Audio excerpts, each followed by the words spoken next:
Hey guys, I will show you how to fix this problem on Windows system. What you have to do, you need to right click on the start icon and click on settings. So this solution is applicable for Windows 10 as well as Windows 11 operating system. So just follow my screen and we will fix this issue together. Click on these three lines, just scroll down and go for the Windows update. Now we need to click on advanced options.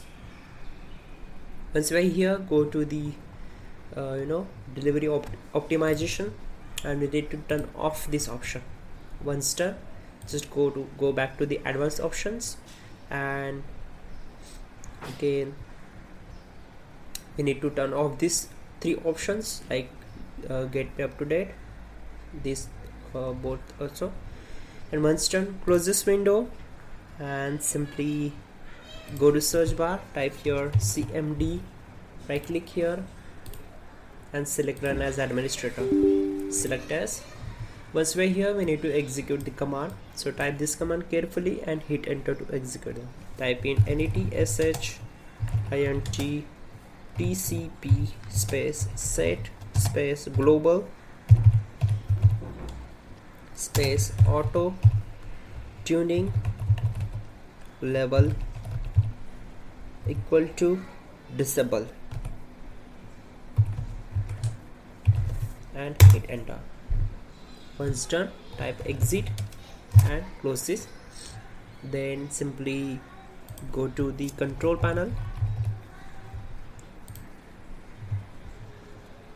select view by as large icons, then click on network and internet, then click on network and sharing center, and from the connections click on Ethernet, go to its properties, select IPv4 Internet Protocol version 4 and click on OK.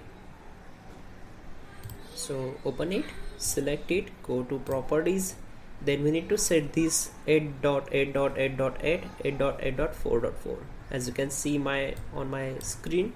Set this, then close this window, go to the device manager,